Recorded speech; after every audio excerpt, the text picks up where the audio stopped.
This is Jonathan April from College Greenlight. Thanks so much for joining us today to talk about fly-in programs. I know this is a super busy time of year. I know many of you have just celebrated the college decisions of your 2017 class. So we're excited to have you here on this webinar to give you some insider information on how you can support your rising seniors with incredible opportunities to visit some of the nation's best colleges and most beautiful college campuses. Today, with the help of an esteemed panel of admissions officers, we're going to share the ins and outs of fly-in programs. This webinar is going to be relatively informal and in a Q&A format with our guests who are truly the experts on this topic, fielding the questions and giving us all of the insights that they have. We will have time for questions from you all. You can type them in the chat box or the question box, and we'll answer them at the end of the webinar.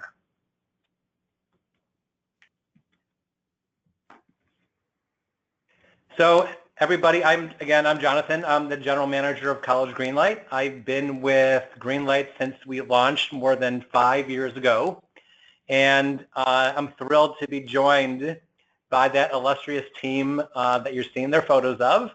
And I'll let each of them say hi and introduce themselves. So Steph, you can go first. Hi everyone, Steph Gonzalez at Williams College. I serve as the Associate Director for Diversity Recruitment here and oversee our two prospective student programs, Windows on Williams, our fly-in programs, and then our admitted student program previews as well. Excited to join you today. Hello, I'm Claudia Marroquin, and I'm the Director of Admissions at Bowdoin College. And prior to becoming the director, I also oversaw the fly-in programs at Bowdoin, our two fall programs, Explore Bowdoin, and then the spring admitted student program, Experience Bowdoin. Happy to chat with everyone today. Hi everyone, my name is Dr. Andrew Moe, Associate Dean of Admissions and Director of Access and Programming at Swarthmore College. Here I oversee all access related topics and initiatives, and I supervise the Director of Multicultural Recruitment who is over our fly-in program. I manage a lot of the communication and nomination process and pipelining from the program and a lot of other initiatives here at the college. Happy to be with you. Thanks, Steph, and thanks Andrew, and thanks, Claudia. So today we're going to be diving into fly-in programs. We want to give you insight tips and advice on how you can best support your students through the fly-in process. Our mission at Greenlight is to make students aware of the best opportunities for them, and fly-in programs definitely are on that list. Today we're going to learn basic and advanced information. What's a fly-in? Why do colleges have them? We're going to have a chance to learn about the fly-in programs from our panelists to give you a flavor of some of the best opportunities out there. And we'll give you tips on how to best advise your students through the application process. As I mentioned at the end, we'll definitely have time for Q&A. Before we dive into more detail on fly-in programs, I'd love to give our panelists an opportunity to tell you a bit more about their institutions and why they are such great homes for your students. So, Steph, you can go first and talk about Williams. Great, thanks. So we were told that we only had a brief moment to share, and although I could probably talk for quite a while, I'll try to keep it brief. So for those of you that are not familiar with Williams, we are a small liberal arts college in Western Massachusetts. Our approximately 2,000 students are studying in over 60 areas of study, and they really take advantage of our small classes through courses such as our Williams tutorial style classes, where they're paired 2 students with 1 faculty member. So that relationship with their faculty is really of utmost importance to us during their 4 years here at Williams. Our students also take advantage of our location in Western Massachusetts, probably most during a special January term that we have here called Winter Study, where the students have 4 weeks in January to really explore something outside of their traditional academic interests. And we love bringing prospective students to campus so that they're exposed to our diverse community here in the Purple Valley. So if you have any questions about Williams, always feel free to reach out and I'd be happy to share more information with you. Great, so this is Claudia again chatting a little bit about Bowdoin. Bowdoin is also a small liberal arts college of about 2,000 students. We are located in Brunswick, Maine, which is a small town of about 22,000 people on the coast of Maine. We're about 30 minutes from Portland, which is the largest city in the state, and about 2 hours, 30 minutes from Boston. And students at Bowdoin also enjoy the benefit of small classroom sizes, where about 16 students is the average class size, and the opportunity to really get to know their peers as well as their faculty members is built into the learning model.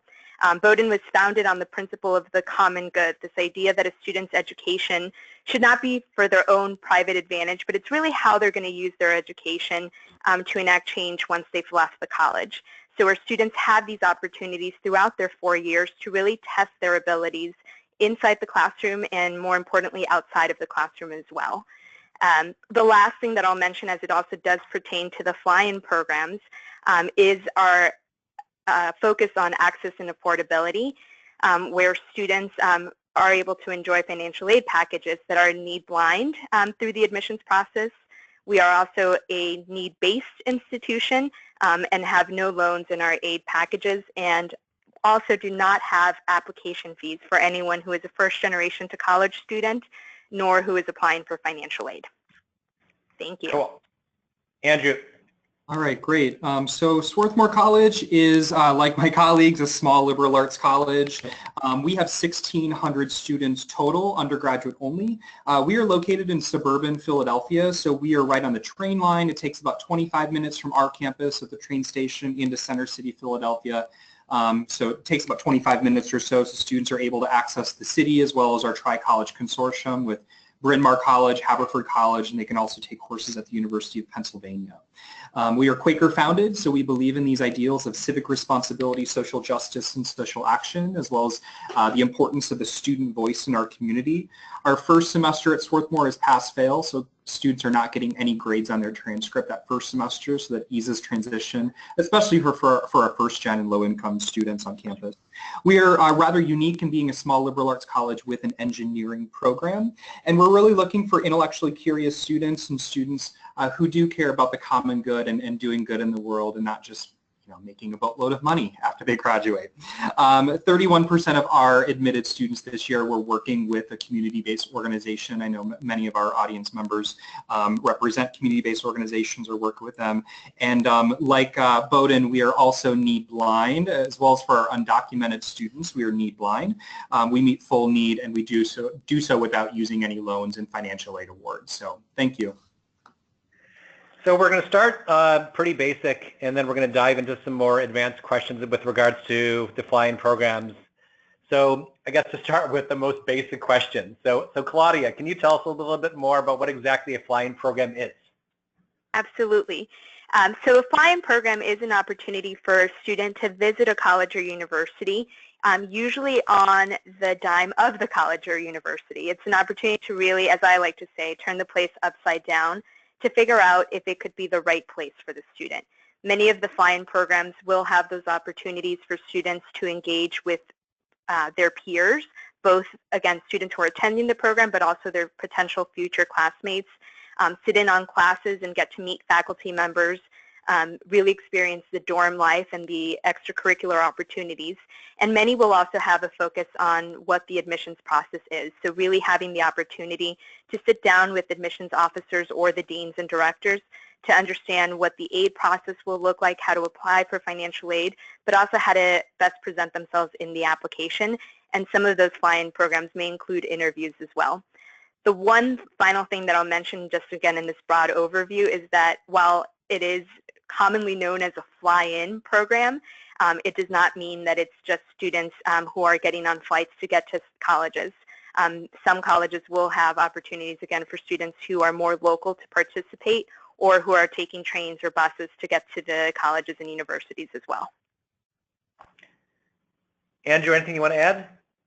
The only thing, I think Claudia did a great job. The only thing that I might add is that oftentimes students will also be able to meet with student support services, student affairs, meet with the folks that are advising first gen and low income students, students of color, and really see the spaces that they might inhabit if they attend that institution. But otherwise, that's a great overview.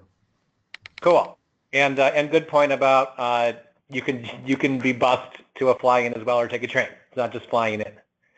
So this is actually a very timely question. I was just asked a question through the question box about where you can find a list of fly-in programs. So we've become pretty well known at Greenlight for our annual list of fly-in programs. So definitely take a look through our blog. You can if you just Google fly-in programs, the first thing that you'll see is our list of fly-in programs. So we try to keep it as up to date as possible. This is the time of year when many colleges are updating their program. So we're updating those entries as websites get updated. But definitely check out our blog. You'll find our list, and it's searchable. And let us know if you know of any programs that we don't have listed. We try to be as complete as possible, but that's hard. So let us know. So we're going to go diving in a little bit deeper about fly-in programs. And I think probably maybe the best way to really get some insight exactly about what goes on is to have each of our panelists talk about their individual programs. And you can learn more about the kinds of things that students might be able to do during these programs. So back to you, Claudia. Great, thank you. So the Explore program, as you can see, has 2 different dates, and there are very few differences between the dates that the students might end up choosing from. All students, again, will stay in dorms with current first-year students, and that's purposeful so that students, again, who are visiting Bowdoin are able to really have conversations with students who went through the process of applying to colleges the year before. Many of the students also attended the fly-in programs when they were also exploring. So to really start to make those connections with community within their peers, and to be able to, again, experience what the college is like from the eyes of a student's perspective. In addition to the dorm life, students do have the opportunity to sit in on classes of their choosing and to figure out, again, what the interactions are like between the student and faculty members. Both of the different programs will also have different features where students are able to engage through research opportunities. The second program typically overlaps with our symposium on research. So students, again, have the ability to see the opportunities available through research, through the Common Good. One of the programs overlaps with our Common Good Day, so students are able to make connections with nonprofit organizations throughout the state of Maine that students have access to during their 4 years on campus. As far as the admissions and financial aid process goes, students are able to meet with the admissions officers who cover their territory, who will eventually be reading their applications, to really get the ins and outs of how we evaluate applications, but also how to best present themselves. Students do have the option of setting up one-on-one appointments with financial aid to really understand, again, what their personal situation will look like. If students have filled out the net price calculators ahead of time, they can really get into a much more in-depth conversation with their financial aid officer. Students will also have the opportunity to have an interview on campus, to get to know Bowdoin, again, through the eyes of the one person that they're interviewing with, but also to show themselves and have conversations about things that really matter to them in a way that is going to be evaluated and become part of the larger application later on. Because of our coastal connection as well, we also want students to explore the area. So we do have trips that are kind of side trips during the program where students will go either to our Coastal Studies Center to explore the research opportunities within our Environmental Studies Department and the Earth and Oceanographic Department.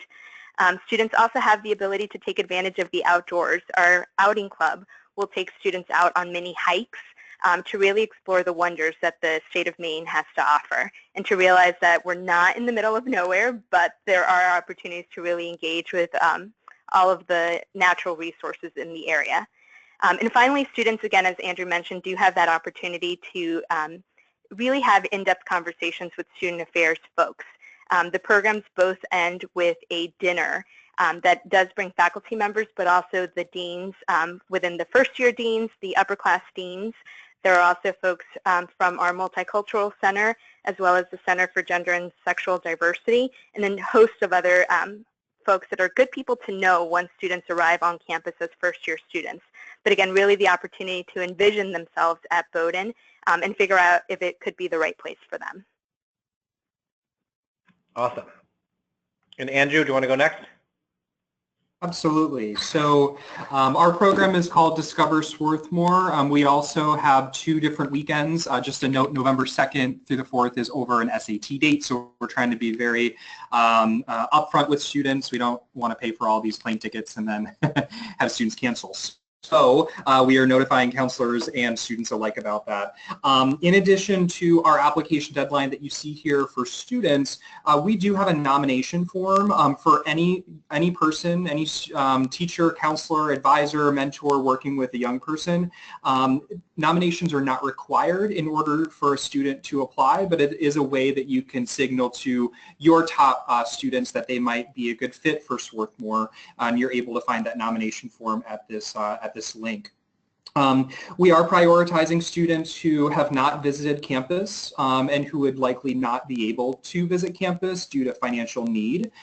We do employ a very liberal definition of underserved students, and so we're really looking and casting a wide net for low-income, first-gen, undocumented, rural, and small-town students of color, religiously diverse, and politically different students. And so we read applications with that lens, and we're really trying to find students from across the entire country to come to Discover Swarthmore. Like my colleagues, students are staying in the residence halls, really showcases our academics, which I think whenever we give information sessions and talk with students, that's certainly the first and foremost thing that we talk about. So they'll be able to visit classes. We develop faculty seminars for our students so that they can really experience the really incredible teaching that happens at Swarthmore. They'll also have lunch with faculty members in the various divisions and departments. We have open houses with student affairs offices. They can actually go to these offices with other students and ask lots of questions of study abroad in our first and family programs. We do bring alumni back to campus too, and we hold an alumni panel. We have programs like Night Market, which showcases all the incredible cultural groups and groups that really sort of are affiliated with student populations that might be coming to Swarthmore for Discover Swarthmore. And so students are able to taste the various cuisines of cultural organizations. We have Starry Night, which is a program from our astronomy department where they can actually go up into and see through the telescope all the wonderful things and have a sort of a lesson from the astronomy department. We have SWAT Stops, which goes to our Black Cultural Center and Intercultural Center and Women's Center and Interfaith Center, and so students are able to interact with staff members and students. And of course, there are lots of normal things that are happening because our classes are in session. So sometimes there are barbecues on the lawn, sometimes there are research symposiums, so they're able to do that. And like my colleagues, they're able to interview on campus. We do go over lots of admissions-related topics, and they can have financial aid conversations with our financial aid office. And so it's a really great look at what it might be like to be a Swarthmore student. Thanks, Andrew. And Steph? Oops. Thanks.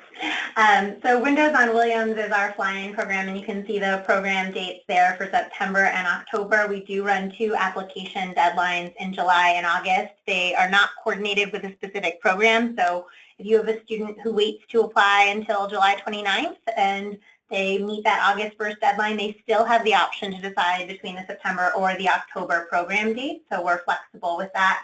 We bring roughly 200 prospective students to campus each year, and we are making those decisions based on financial need, similar to how Andrew was describing the Swarthmore program.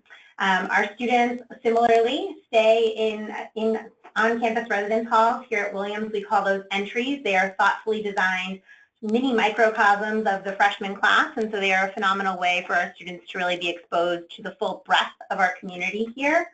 In addition, students will attend classes with faculty members, and they'll have meals throughout their time here with faculty. We run a specific dinner for them with our faculty members as well. We spend a good chunk of their day with us on their Friday during each of the 2 programs, discussing admission and financial aid with our dean, who oversees both offices.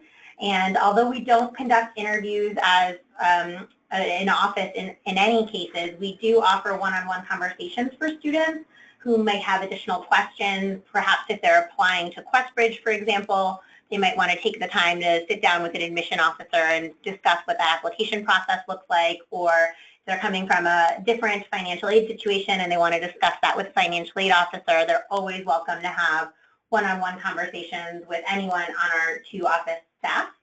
And then most of the day, honestly, they spend exploring as if they were a college student. So we try to keep our program as sort of free-form as possible so that students can really take advantage of what it's like to be a Williams student. If they want to attend a lecture on campus, they can do that. If they want to go to a movie on the Presky lawn, they can go and do that. We also run formalized programming in case there's not something that they really want to do, but there's always something going on our campus, and that's sort of the point of the program to us, is to allow students to explore as if they were a college freshman. So many of them will choose to do a hike up Stone Hill, and oftentimes in October, our October program will coincide with Mountain Day, which is a Williams tradition where the president of the college cancels classes on a Friday to allow students to get outside and explore the outdoors. So that's the photo that you see there. Cool. And these programs are so amazing, and of course they're all expenses paid, which makes them even more amazing. So you've heard about three different fly-in programs, and the important thing to note is that there are more than 70 colleges across the country of all shapes and sizes that have fly-in programs. Again, the College Greenlight blog features the list, all the application deadlines. There was a question that came in around one of the application dates was right over the summer, and you were not working with your students then. Application deadlines for the various programs are typically, July, August, September. So there are even October.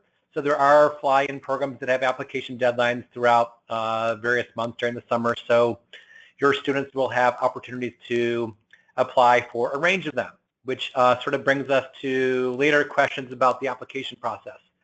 So the next sort of high-level question is, why do colleges have fly-in programs? So Steph, why do colleges have them? It's a great question, and I think we all answer it slightly differently, but in general, it's really to expose students to the campus who couldn't otherwise afford to visit. We recognize that visiting colleges is expensive and that it can be really challenging for students, especially when they're trying to go across the country to experience something really different, to gain exposure to what a college experience might be like. And for our students who are first in their families to go off to college, they might not fully understand what a residential college experience looks like. And so by bringing them to a small liberal arts college like Williams or Bowdoin or Swarthmore, we're giving them a feel for what it's like to be a college freshman there. And not only that, a better sense of what it's like for their full 4 years. So on the college side, it brings really talented students to our campus who hopefully find their fit within our college campus community while they're there during our fly-in program. Cool. And Andrew, so from the student side, and I guess from the CBS side, what do you see as the big benefits for students attending a fly-in? Yeah, absolutely. So I'm sure our attendees have sort of figured out that it's a great look at our colleges, right? So it's a great experience to see our campus and live like a Williams or Bowdoin or Swarthmore student. It's to the students' benefit to put their best foot forward. And so when we talk about interviews or we're talking about submitting an application for a fly-in program, oftentimes these applications are actually going in as supplemental information in the official read when the student does apply. And so it's important to take the entire application for the fly-in program seriously.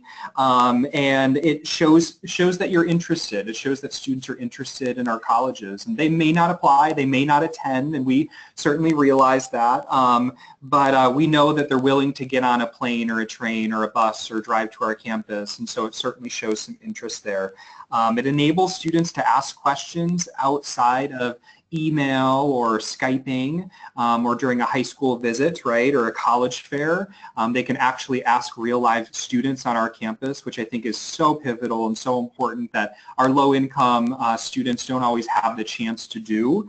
And students get to interact with other high-achieving students. They get to talk to students, perhaps they've never met someone from Montana or Alaska or one of the smaller states, or they want to know more about QuestBridge, or they hear about LEDA or Breakthrough or some of these amazing CBOs. And finally, you don't have to pay. And I think that's an incredible opportunity for students to come to our colleges. I can't imagine back in high school that I would have had this opportunity to visit colleges where I didn't have to pay for a plane ticket. And so let us pay for that and welcome you to our campus. So there are many, many benefits, but certainly the main benefit is directly to the student being able to see and interact with us. So I guess the next question is for each of our panelists, and I think each of you might have a little bit different answer, but a big question people have is, does attending the fly-in help in the admissions process? Claudia, do you want to go first? Yes, and I'll answer with the great admissions answer, which is it depends. And it really comes down to how the student has presented themselves in the application and in person. As we're reading applications that come in for the fly-in programs, we're looking at students who, again, are among the highest achieving students that we're getting a first glance at, and we're bringing them on the potential that we're seeing from the glimpse of this much shorter application. And we want to see that that potential gets realized in the interactions we're having with them on campus. When they are fantastic students and, again, meet many of the things that we're looking for, it certainly can help in the admissions process. Again, we've gotten to interact with them. We've also started to invest both personally in the student experience that they're going to be bringing to our campus, but also in the individual. But students also have to do their part after they've left our campus, and I think we'll be talking a little bit more about that afterwards. So there is the high potential of it really assisting them in the admissions process because we've interacted with them so closely for 2 to 3 days. But students also have to make sure that they're putting their part in both during the fly-in program and once they've left campus as well. And Steph? Yeah, and so I would say similarly to Claudia, it does certainly help in the admission process. At Williams, we're pretty straightforward with students during their time here on campus that if they have found Williams to be a really good fit, we've already selected them as part of the Windows on Williams program, and in most cases we'll try to act as affirmatively as possible for those students through admission. So we find that about 75 to 80% of the students who attend Windows on Williams end up applying to our college, and then during the admission process, between 80 and 85% of students are admitted. So it's very rare that a student isn't admitted to the college after attending Windows on Williams, and those cases are really one-off and individual for many different reasons, so it's hard to get into the details of them. So I'd say yes, it certainly does help in the admission process for students, and I think part of it is because we know that those students are really invested in Williams and that they are an automatic great fit for us. We've already brought them to campus. They've figured out that this is a great fit for who they are as a student, and so we trust them in that part of their process. And Andrew? Yeah, similar to my colleagues, we do see this as an investment in our students, that we are putting up money and resources and time to select these students. And so I think, to the extent possible, we want to make offers of admission, assuming that the Discover Swarthmore student applies. And we also see similar numbers, 75 to 80% of our fly-in program attendees do apply to the college, but we want to make sure that counselors and CBO advisors know that this is an abbreviated and very limited read at the end of junior year. It's not the full committee that's making a decision to invite a student to Discover Swarthmore, and so we only are asking for one essay. We're asking for limited information on the application, and so the full read, where we have letters of recommendation and a full transcript and additional information, is really important in our process. And so we want to make a decision that is affirmative as often as possible. It usually turns out to be about 65% of those who apply end up getting admitted to Swarthmore. We also want to make sure that we're not advantaging fly-in students who may have been exposed early to fly-in opportunities and applications. And so we don't want to simply just admit our fly-in program students over other equally deserving students who may not have had the opportunity to visit our campus. And so we're just very thoughtful about students from access backgrounds applying to Swarthmore and making sure that they're going to be successful on our campus. Okay. And there was a really good question that came in that definitely feeds into the next question about which fly-ins should a student apply to. And the question was around, you're a low-income first-generation student.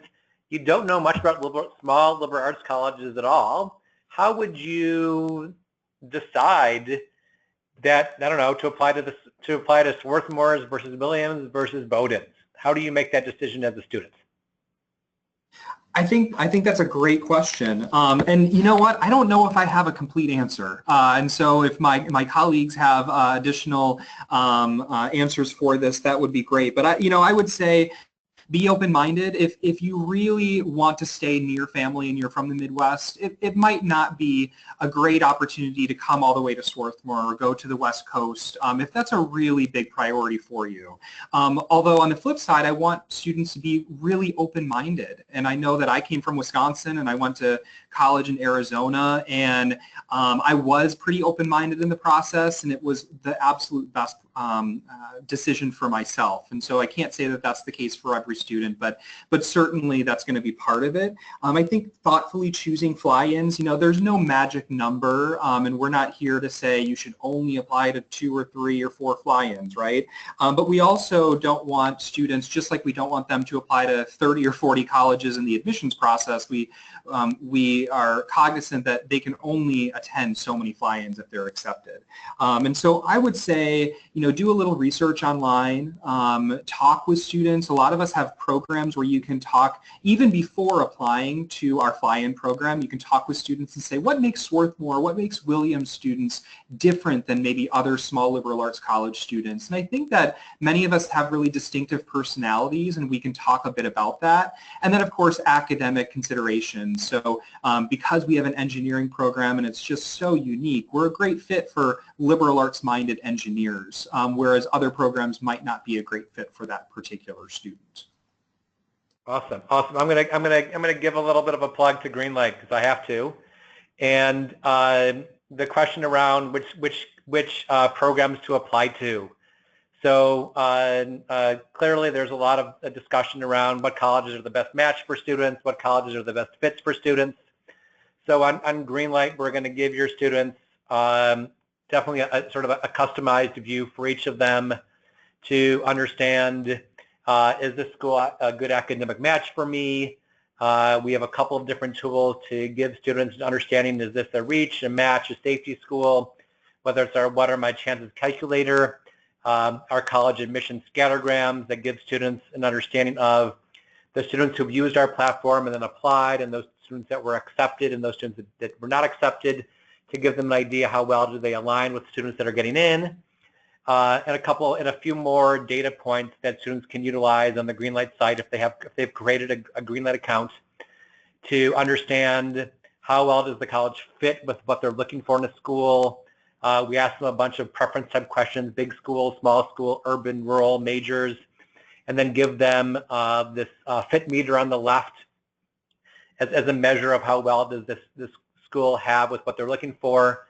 Clearly, there's a lot of talk about graduation rates. How well is this institution graduating its students? What does the student body look like from a diversity perspective? And then clearly, cost is a big issue. We're fortunate that each of these 3 schools on the line are 100% meet needs schools, which is awesome. We'll provide to, for other institutions, you can look at our net price calculator to see what a college might cost your students, and then some additional data points about where students are coming from. So now that public service message aside, talking more about the application process. how can students really set themselves up for success during the application process?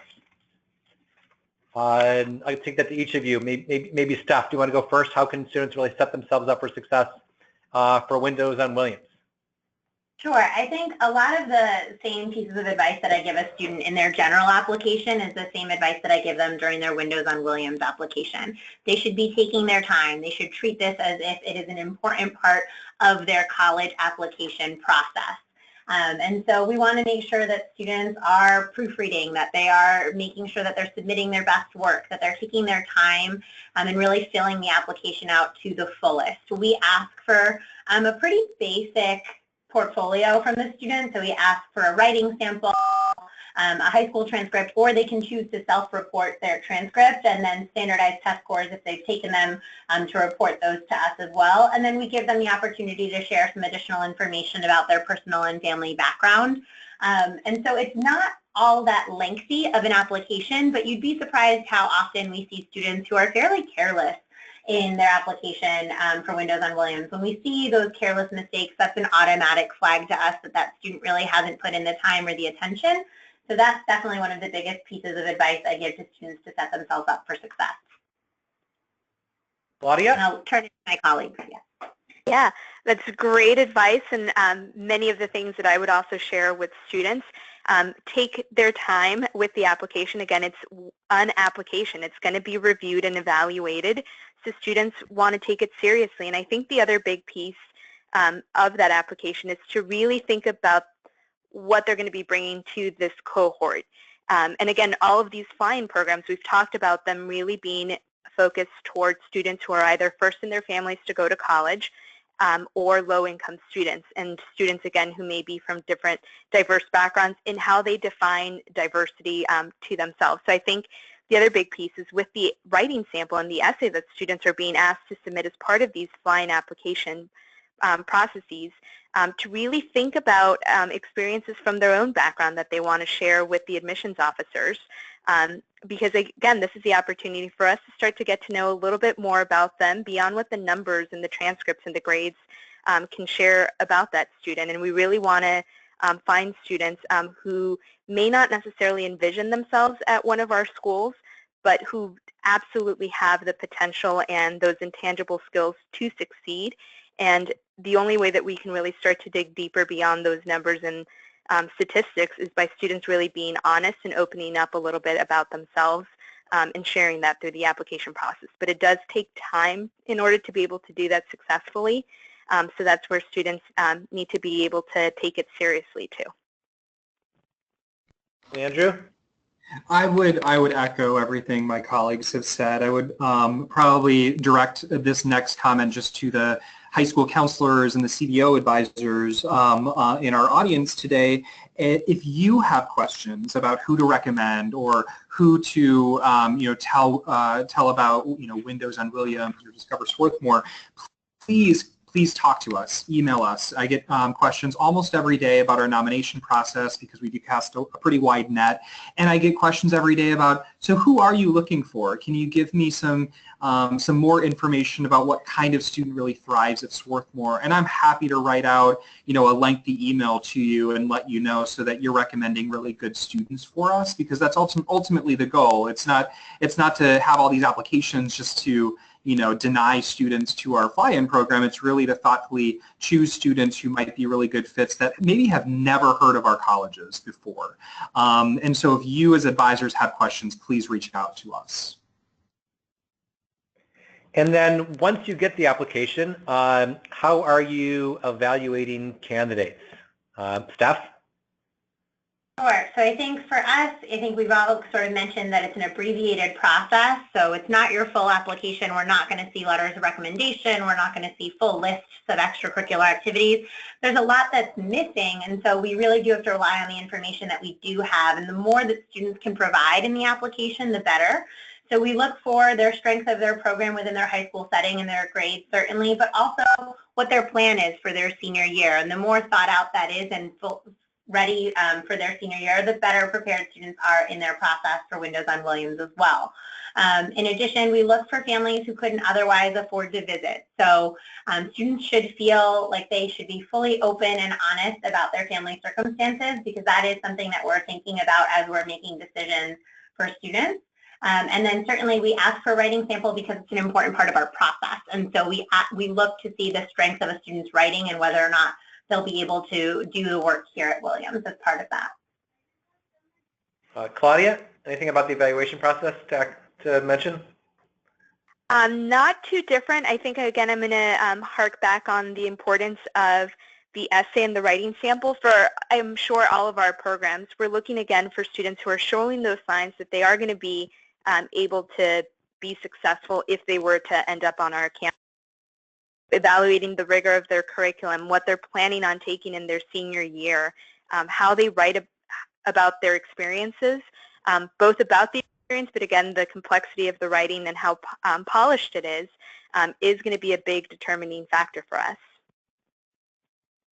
Andrew? Very similar. I think Swarthmore really places an emphasis on intellectual curiosity and vibrancy, and looking for students who are not simply answering the prompt but answering the essay in a very interesting way. We do place a lot of value on grades and writing. Testing is a factor. We want students to be successful in the admissions process, which is certainly tells us in combination with grades and rigor how well the student might do at Swarthmore. We are looking for anticipated majors, and so again, you know, if the student is indicating that they're interested in a STEM major or pre-med or engineering or something like that, we're going to be looking at you know, what kind of math class is the student planning on taking senior year and how well they're doing in their previous math courses. And so we, again, it's abbreviated, but we do take that seriously. We're looking for added dimensions of diversity, so you know, a Somali refugee from Alabama or a Wyoming boy interested in the classics. I mean, some of these things are almost intangible, but we are looking to build a very diverse class. On average, our family income for our fly-in program is about $36,000 a year, and about 75% of our admitted fly-in program students were on free or reduced lunch. And so again, we place a premium on students who might not be able to afford a visit to campus. So the student goes through the process and they don't get accepted. What kind of advice do you have for those students? I'm happy to go first. This is Steph at Williams. So this happens all the time. It's actually, you know, it's remarkable that we've had so much publicity about fly-in programs. I think at all of our colleges, we're all really excited about that fly-in programs are really something that students talk about a lot more these days. But because of that, we get a lot more applications than we can actually bring to campus. Last year, we had 1,700 applications for Windows on Williams, and we can only bring about 200 students to campus just given budgetary restraints. And so at Williams, we have a special program that we offer where we offer 150 to 200 students the opportunity to have a phone call with an admission officer, and that's really reserved for students who we think are really strong applicants to Williams, but just given the competitiveness of the applicant pool for Windows on Williams, we're not able to bring them to campus. And that phone call opportunity can be a really great way for students to connect about how they can strengthen their application based on what we've seen through their Windows on Williams application to what they are actually going to submit as their Common App later on in the year, or their coalition application. And in addition, we also offer phone calls with some current students. So there is a group of students on campus that are affiliated with Matriculate, which is a national organization on 7 college campuses. And the Matriculate Advising Fellows also offer phone calls with students who we are not able to bring to campus. So getting a decision of no does not mean that it is the end of the road. We do have a couple of different ways for students to continue connecting with Williams admission officers and Williams current students because we understand that this is not the only way for them to get to campus. Andrew? I'm going to jump in. This is Claudia from Bowdoin, and to add on to Steph's comment, I think the biggest thing is for students to recognize that it is not the end of the road if they do not get accepted into a fly-in program. There are going to be opportunities if they still have not visited and eventually are admitted to the colleges to have that opportunity to be on campus and to try it on for size. But I think the biggest piece of advice that I could give to a student who isn't accepted to the fly-in is to continue to find ways to engage with the school if they continue to be interested in the school. So whether it is, again, taking advantages of those opportunities to have conversations with admissions officers, whether it's on the phone, in person during high school visits, to reach out and potentially have an alumni interview to, again, get to know the school through the eyes of a graduate, to have those conversations with financial aid and include their families in that conversation, to reach out to students or faculty members. And admissions officers are a great liaison where we can enable those connections with either students from the same hometown, from the same background, the same interests that they may have, whether it's academic or extracurricular, to continue to figure out if they could envision themselves at the school, even if it's not in person, but to continue to do the research, which I think is a big piece of them ultimately applying to the schools and being successful in the application processes later on. I'm actually we're sort of running short on time, so I'm gonna skip to the next question. And Claudia, this is for you again, which is the actual attending of the fly-in. What tips do you have for students for preparing and for attending? Yep, so I think for the preparing piece, initially, hopefully the student has done some research on the schools, but they should continue to think about the questions that are going to be really important for them to have answered during that visit. Whether it's about diversity or campus life or the academic experience, what study abroad opportunities are available. Again, the students should be thinking about the things that are really critical to them and how they want to tackle those questions once they're on the campus. The other piece that I would say is, again, know what the program is going to ask of you. So we've talked about interviews being one of those components at some of the fly-in programs.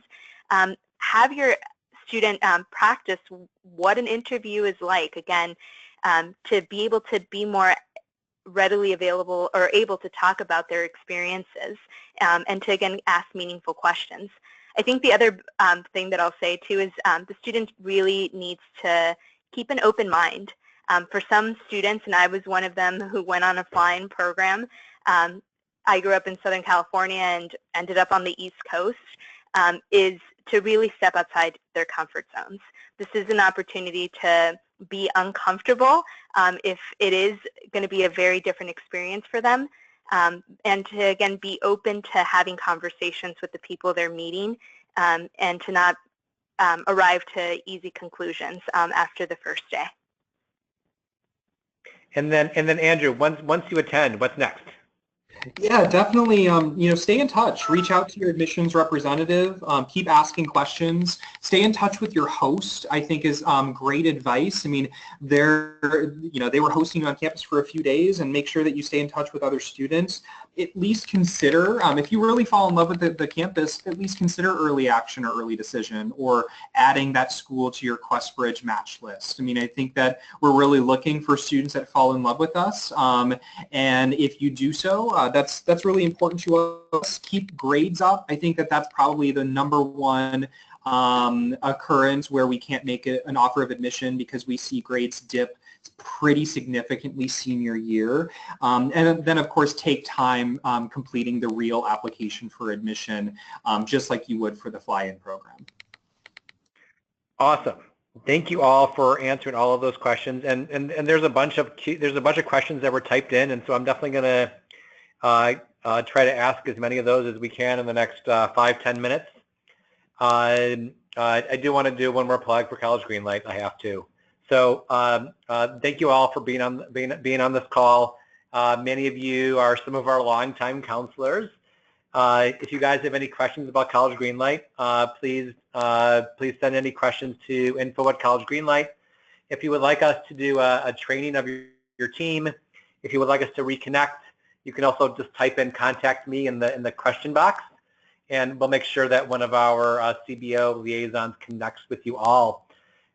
We definitely had some questions that have come in, and so I want to take some time to ask our awesome panelists the questions, and a couple of them were about eligibility.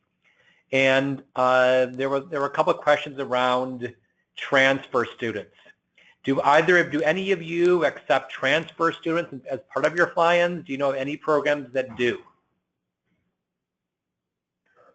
Swarthmore does not accept transfer students. This is a first-year only program. I personally don't know of any programs that do have a transfer component, but there are lots of colleges out there, so I might just not know. And okay. This is Steph Williams. I would just add, so we also don't accept transfer students for this program specifically, but for admitted transfer students, we will cover the cost of transportation for admitted transfer students who cannot come and visit campus. So our transfer population is relatively small here at Williams. We'll take between 5 and 10 transfer students, but we will bring them to campus if they are admitted.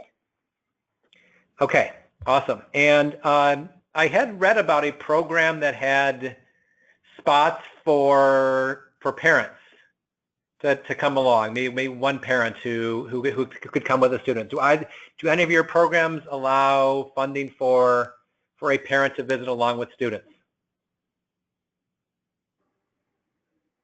I'll jump in. Our programs do not. Parents are more than welcome to try to arrange their own transportation, and we make the services of our travel agents available to them as well. But this parent would have to pay for their own transportation. There are a few programs out there that do include a parent, though, so take advantage of those when possible.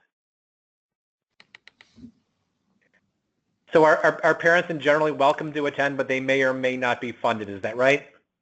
Yeah, we at Swarthmore, we're thinking about adding maybe a morning for parents. We do for our admitted student program where we fly students in. We also do not pay for parents to come to the admitted student program. I wish we had the budget for that, but it's just simply not something that we can do. I would agree. The other thing I'll just mention, Jonathan, is I think for the three of us, we sort of cater our programs to be student run, and so there's not a lot of opportunity for, right now, at least the way our programs run, for parents to interact. It's really for a student experience. They're staying in dorms with students, and so I think that's partially why right now the way our programs run, we don't invite parents. This is an interesting question, and I would I'd love to get your perspective on this question. It was about, so clearly during the fly-in, the student is going to be exposed to students from all kinds of backgrounds, racial, ethnic, socioeconomic diversity. That diversity is going to be a bit different than when they come as a full-time freshman. And how do you help students with that transition? That's an excellent question. This is Claudia from Bowdoin. I think one of the big things is we all tend to be very open and honest and upfront with students that not everyone who is in the cohort that is part of the fly-in will end up at the college, and they need to be aware of that from the get-go. But I think the students who are attending the fly-in programs need to be open about what they're comfortable with. And sometimes, again, uncomfort is what leads to a huge amount of growth within an individual.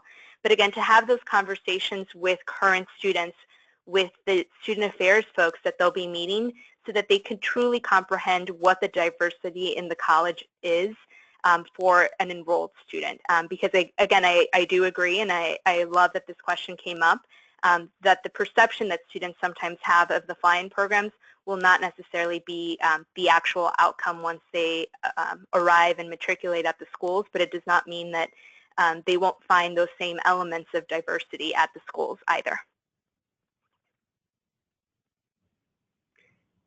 One more question, and this was around during the fly-in, are you encouraging students to apply early decision?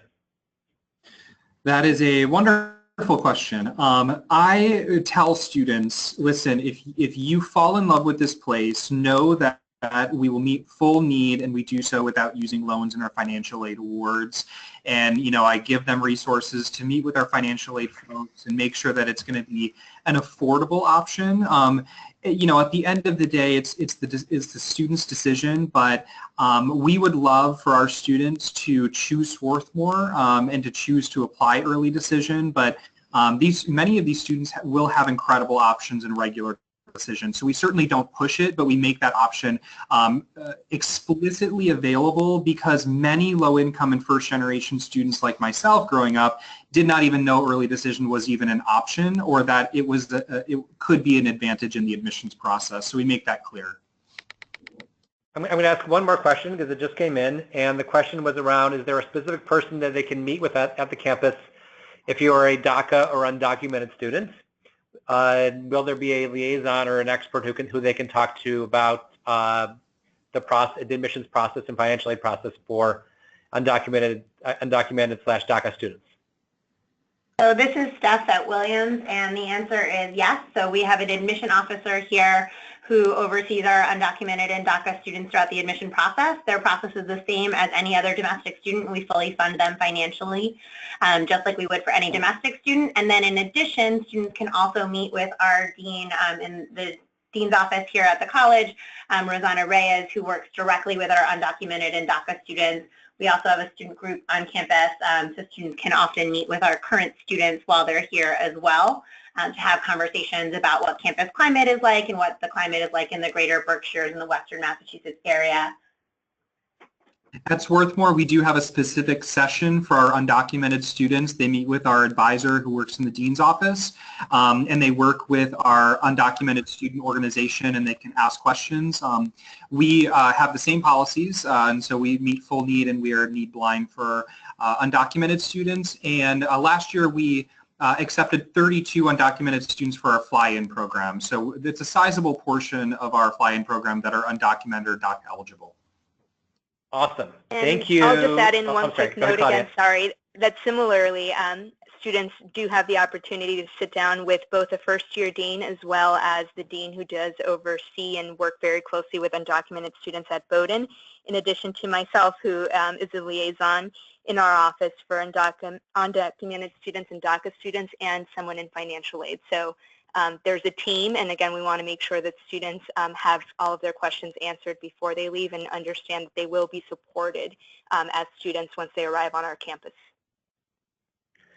Wow. Thank you all so much. Thank you, Claudia. Thank you, Steph. Thank you, Andrew. Thank you, everyone who was on the broadcast. We really appreciate you taking the whole hour this time to learn more about fly-in programs. You have all of our emails on the screen, so if you have any questions, please let us know. We will be sending you all a recording of the webinar as well as a copy of the PowerPoint. So again, thank you so much for taking the time, and good luck with finishing up the year. Thank you. Thank you.